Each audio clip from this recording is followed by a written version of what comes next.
बैठे निज निज जाई समाजा, नृपन बिलो की जनक यकुलान, बोले बचन रोष जनुसाने, रोष जनुसाने।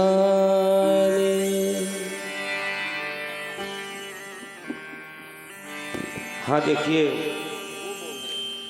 अब आप लोग अब सुनेंगे हृदय को द्रवित करने वाला ये अपने पत्थर हृदय को भी द्रवित करने वाला ये महाराज जनक जी का कारुणिक विलाप भाव भरा अपने सुनेंगे, देखेंगे। हमारे जनक जी महाराज, हमारे अमित कुमार जी, जो आप लोग भली भांति परिचित हैं, जनक जी के रूप में आप उनको देख रहे हैं। सुने महाराज जी का भाव भरा अपने। और समाप्त हो गया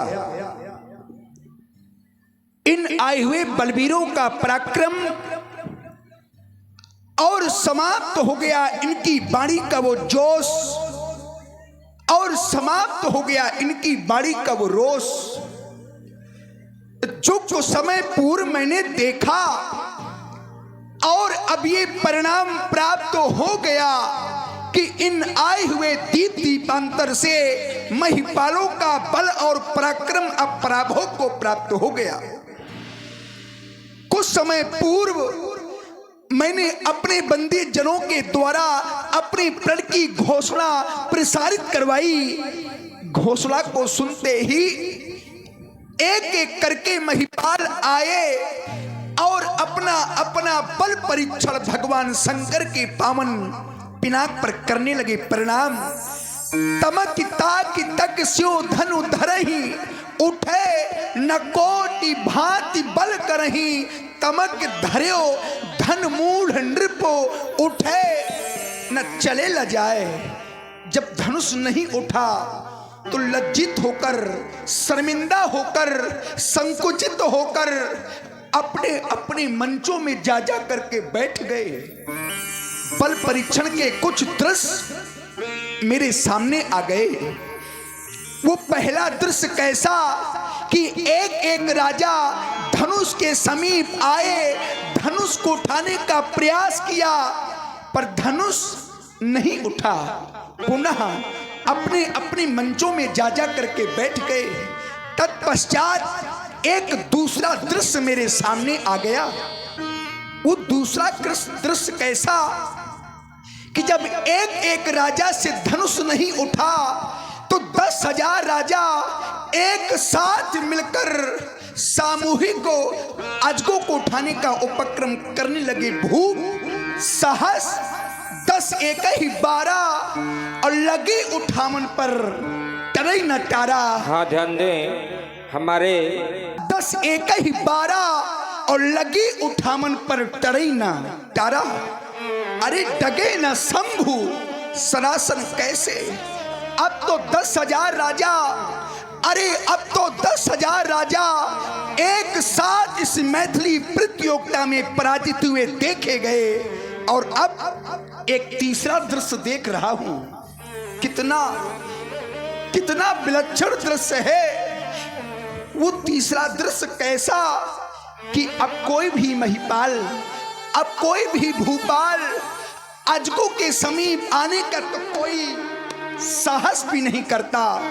मानो इन महिपालों को ये विश्वास हो गया है, ये सभी वीर अब ये विश्वास कर बैठे हैं कि अजगों के समीप आना हमारा अब व्यर्थ होगा, अब नहीं टूटेगा, अब नहीं टूटेगा। ऐसा मानकर, ये ऐसा सोचकर देखो ना सभी श्रीहत हो गए। श्रीहत भय हार ही राजा और बैठे निज निज जाई समाजा। जब कोई भी वीर अजगों के समीप आएगा नहीं, अजगों को उठाएगा नहीं, तोड़ेगा नहीं, तो भला कैसे होगी हमारी प्रण की पूर्ति। हाँ ध्यान दें, ये है श्री अरुण। दशा मैंने इन महिपालों की देखी तो मेरे हृदय में अकुलाहट होने लगी।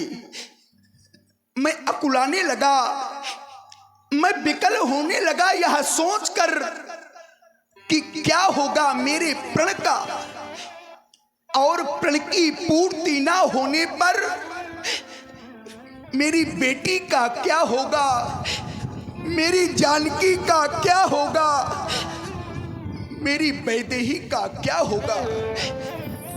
ये स्वयंवर का साज, अरे देखो ना, ये स्वयंवर का साज तो सजा का सजा रह जाएगा। और अब तो ऐसा लगता है कि मेरी बेटी की मांग सदा सदा के लिए सूनी रह जाएगी। मैंने तो ये कभी स्वप्न में भी नहीं सोचा था कि मेरे सपने सब धूल में मिलकर के रह जाएंगे। आशा अब निराशा में परिवर्तित हो गई।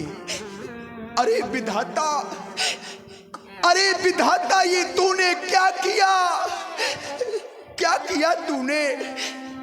यदि मेरे भाग्य में बेटी जानकी का कन्यादान करने का शुभ अवसर तूने नहीं लिखा था, बेटी जानकी की पीले हाथ करने का शुभ अवसर यदि मेरे भाग्य में नहीं लिखा था, तो अरे इस अभागे जनक को, इस अभागे पिता को ये बेटी क्यों दी, ये बेटी क्यों दी। ऐसा दिन दिखाने से पहले, ऐसा दिन दिखाने से पहले इस जनक को अग्नि की जलती हुई ज्वाला में जला देता, या इस संसार से उठा लेता, या तो ये धरा धस जाती और ये जनक समा जाता। हाँ ध्यान दें, श्री हनुमान पहलवान और हमारे श्री राम कृपानुवाद शाह अपने नेत्रों से सारा जीवन अपनी बेटी को रोता हुआ बिलखता हुआ कैसे देख पाऊंगा। राज सिंहासन में बैठा बैठा जिस समय अपनी बेटी को अपने नेत्रों के सन्मुख जाते हुए देखूंगा तो मेरा हृदय फट जाएगा। आशा अब निराशा में परिवर्तित हो गई। और मेरे बंधुओं, ये आस जब बनकर के टूट जाती है, ध्यान दीजिएगा, ये आस जब बनकर के टूट जाती है तो या रूह किस तरह से कसमसाती है। अरे कोई पूछ लो उस बदनसीब बाबुल से जिसकी बेटी की बारात द्वारे से लौट जाती है। आज वही हो गया, आज वही हो गया जिसकी मैंने कभी स्वप्न में तक कल्पना न की थी। और ये हमारे भैया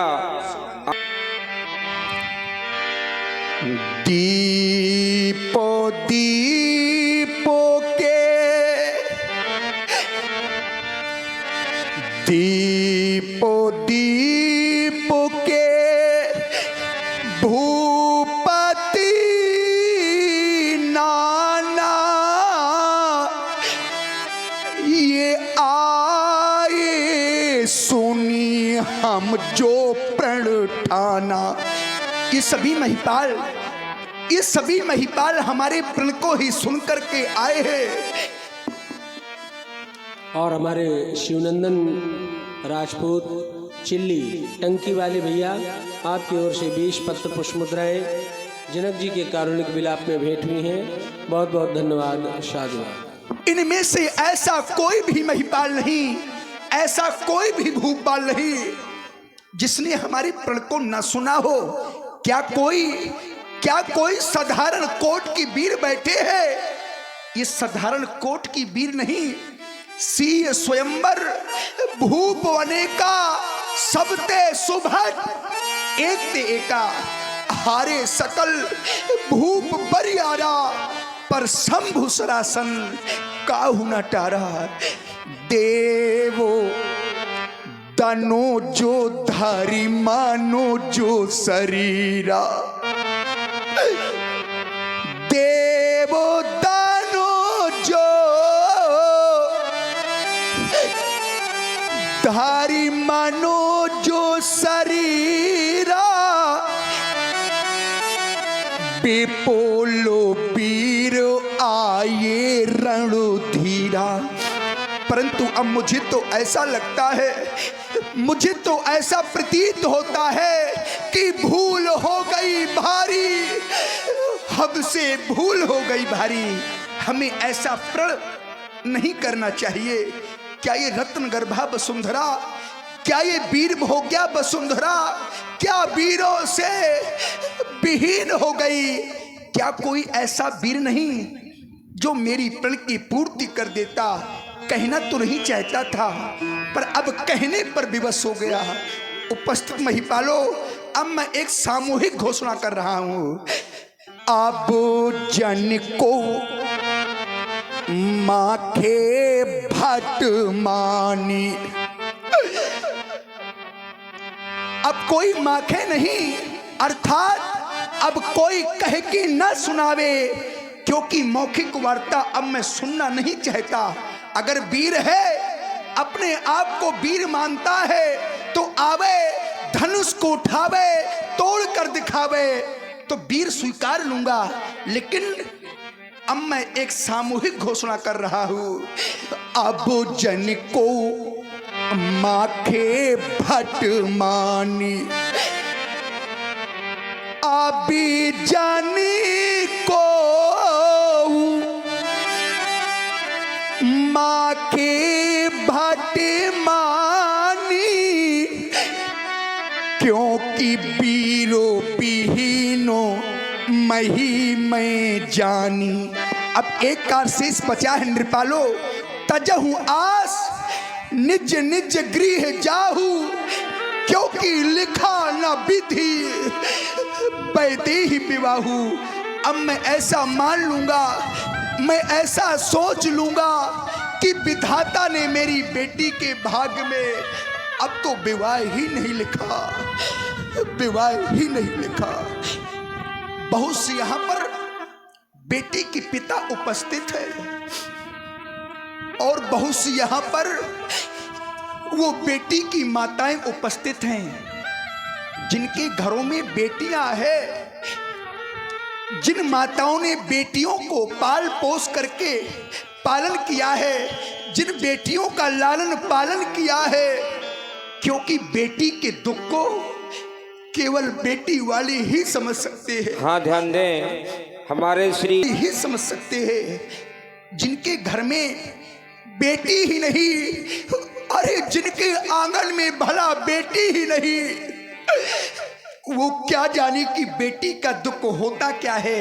क्योंकि सिद्धांत कहता है कि पारे घर घाल को बोला जो न भीरा, क्योंकि वो बांझो की जानी प्रसव के पीरा। वो बांझ स्त्री भला क्या जाने कि प्रसव की पीड़ा होती क्या है, क्योंकि मां बनने का अवसर उसे मिला ही नहीं। कोई जाकर के उस मां से पूछो जिस मां ने बेटी को जन्म दिया है, बेटी की पीड़ा होती क्या है। अर्थात मैं कहना क्या चाहता हूं। हाँ, ध्यान दें भाई, जिसने कन्या चाही ही नहीं, ध्यान देना सज्जनों, जिसने कन्या चाही ही नहीं, वो कन्या का दुख क्या जाने। जिन पाँव बीमारी फटी ही नहीं, वो पीरो पराई क्या जाने। हाँ ध्यान दें, वो पीर परा।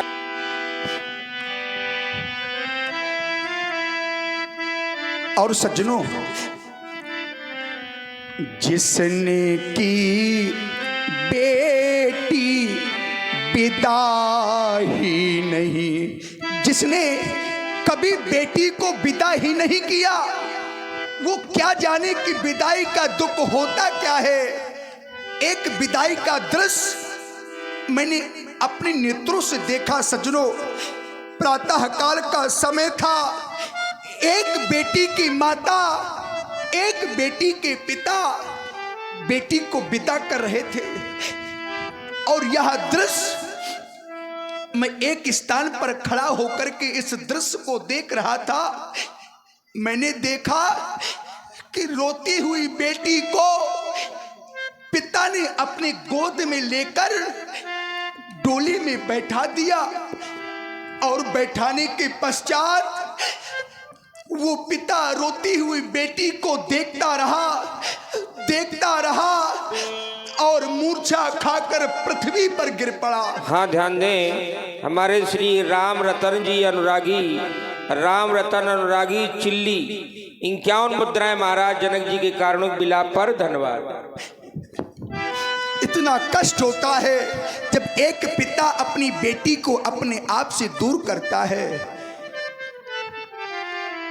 जिसने की बेटी विदा ही नहीं, ध्यान देना सज्जनों, जे सोने की बेटी विदा ही नहीं, वो दुख विदा का क्या जाने। जिसने कन्या जाई ही नहीं, वो कन्या का दुख क्या जाने। और सज्जनों, याद करिए वो समय, कल्पना करिए उस समय की जब समय आता है कन्यादान का, जिस समय मंडप के नीचे बैठकर वो बेटी के माता पिता अपनी बेटी के पीले हाथ करते हैं और पीले हाथ करने के पश्चात अपनी बेटी का हाथ वर के हाथ में सौंप देते हैं। उस समय कैसा लगता है उस माँ को और कैसा लगता है उस पिता को।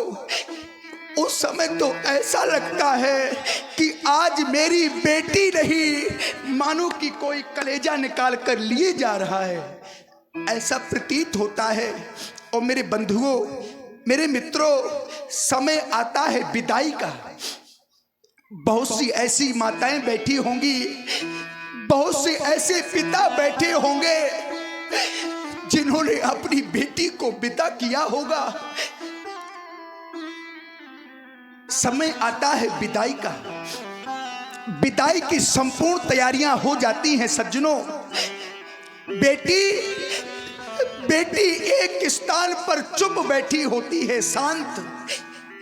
लेकिन होता क्या है कि बेटी के कानों तक एक आवाज आती है, ध्यान देना, बेटी के कानों तक एक आवाज आती है, अरे कोई कहता है समय हो गया है विदाई का, अब विलंब क्यों हो रहा है। जैसे इस वाक्य को बेटी सुन लेती है, बस फूट फूट करके रोने लगती है।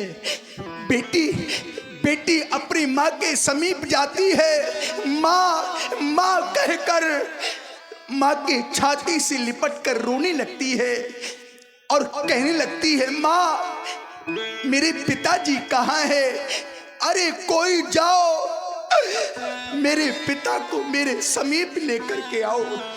एक व्यक्ति जाता है, बेटी के पिता को लेकर के आता है।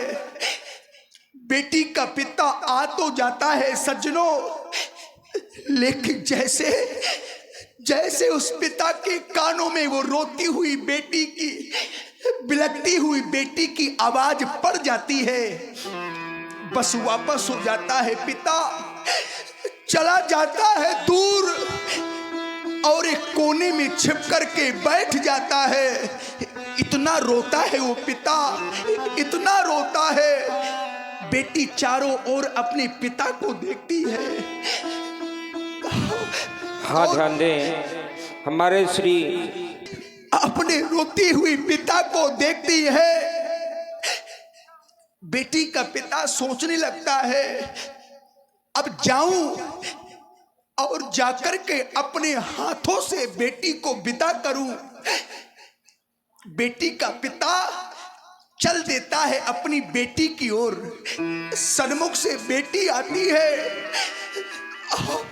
और जैसे रोती हुई बेटी अपने रोती हुए पिता को देखती है तो पिताजी पिताजी कहकर पिता के छाती से लिपट करके रोने लगती है।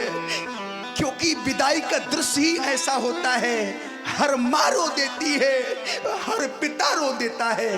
क्या दशा होती है जब बेटी विदा होती है। तो बाहुरी बाहुरी हमारे भैया श्री डकोह निवासी बाहुरी बाहुरी भेंटा ही महतारी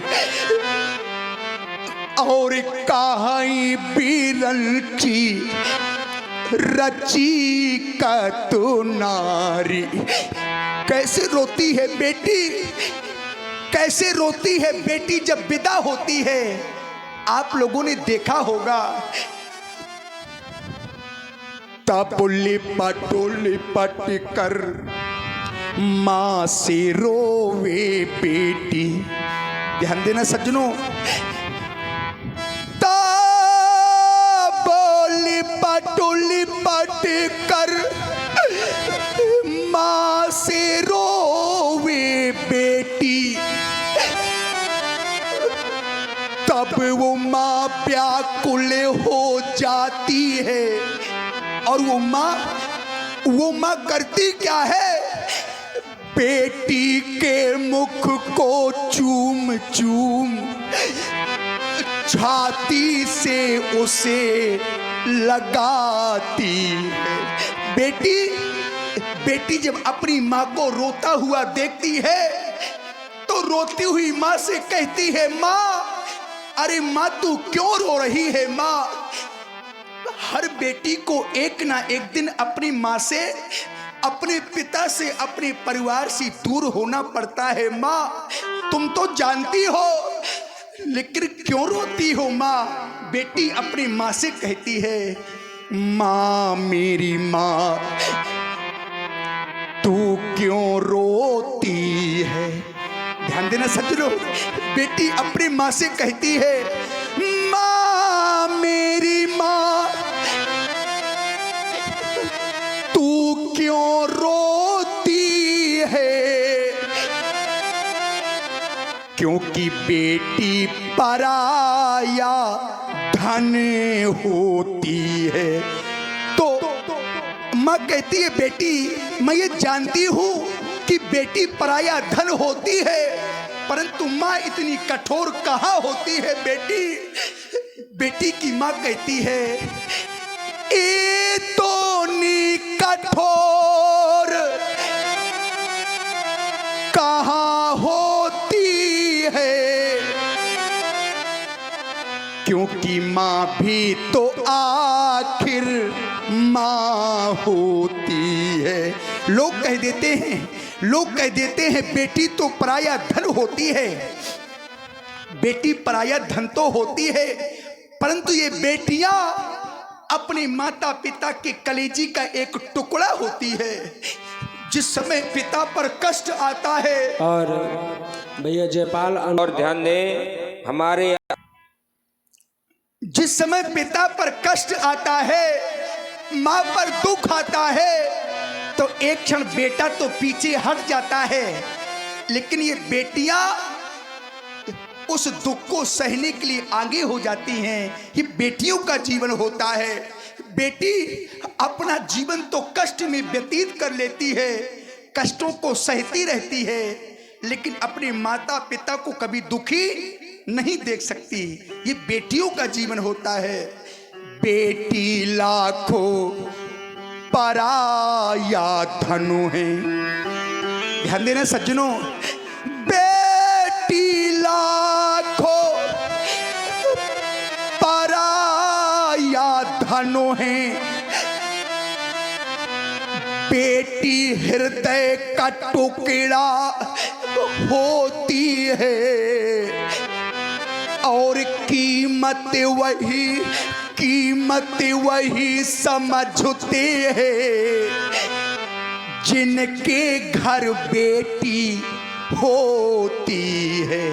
घर में अगर बेटा हो जाए, घर में अगर बेटा हो जाए तो ये तो भाग्य की बात होती है। अगर बेटी हो जाए, अगर बेटी हो जाए तो ये भाग्य की नहीं, ये तो सौभाग्य की बात होती है। लेकिन दुर्भाग्य है, जिस समय बेटा होता है तो लोग खुशियां मनाते हैं, सहनाइयां बजवाते हैं। बेटा हुआ है, जिस घर में संतान हो, जिस घर में बेटा हो, उस घर में जाकर के देख लेना कितनी खुशियां छाई होंगी, और जिस घर में बेटी हो उस घर में जाकर के देख लेना, अंतर मिल जाएगा। हाँ, ध्यान दें हमारे भैया राम और बेटी का होना क्या कोई दुर्भाग्य है? बेटी का होना दुर्भाग्य नहीं, बेटी का होना तो सौभाग्य है। मेरे मित्रों, आप लोग बेटियों से इतना दूर क्यों हो रहे हैं? अरे जिस दिन आप लोगों से ये बेटियां दूर हो जाएंगी तो मेरे मित्रों प्रलय आ जाएगा। क्योंकि जब बेटी ही नहीं होगी तो भला ये संसार होगा? उत्तर मिला नहीं होगा। कितना स्वार्थी संसार है कि सबको बहू चाहिए, सबको बहू चाहिए। बेटा का हाँ, ध्यान विवाह दें हो जाए, हमारे भैया हाय सीते, हाय सीते तेरे ये दुखो हमसे सहे जाते नहीं। बेटी, अब ये दुख देखा नहीं जाता, ये कष्ट अब सहन नहीं होता। बेटी, हाय सीते तेरे ये दुख हमसे सहे जाते नहीं। तेरे नैनों का नीरो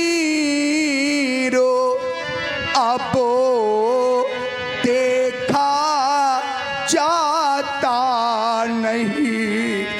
बेटी, तुम्हारे नेत्रों से बह रही अश्रु की धारा को देख करके इस पिता का हृदय फट रहा है। बेटी, सोचा था, और मैंने ही नहीं, जब बेटी का जन्म होता है तो संसार का हर एक पिता सोचता है और बस उसी दिन से कल्पनाएं करना प्रारंभ कर देता है। सोचा था अपने हाथों से हल्दी मैं तुम्हें लगाऊंगा, अपने इन्हें हाथों से बेटी डोली में तुम्हें बैठाऊंगा। और बेटी, ऐसा कुछ संभव न हुआ, ऐसा कुछ संभव न हुआ, और भागो हमारा फूट गया। ऐ वीरो तुमको दोष नहीं, क्योंकि स्वयं विधाता रूठ गया, क्योंकि स्वयं विधाता रूठ गया। और अंत में कहना पड़ गया, अब हुई न मेरी प्रण की पूर्ति, और न रह गई इन वीरों में वो स्फूर्ति। देखो देखो मिथिला वासियों, देखो देखो महिपालो, मेरी बेटी की ओर रह गई मेरी सुषमा मूर्ति। ये जो उजड़ता जाता मेरा बाग, अब ना बजेगा कोई राग, अब जाओ यहाँ से भाग, क्योंकि धनुष भंग, ये धनुष भंग अब हो न सका, ये सभा करा दो भंग, क्योंकि बिगड़ गया मिथिलेश की ये रंग अवनी का रंग। सचियो सभा समाप्त करा दो, सीता की सखियों ले जाओ हमारी बेटी को अंतापुर पुनः सुशोभित करो। और ये हमारे भैया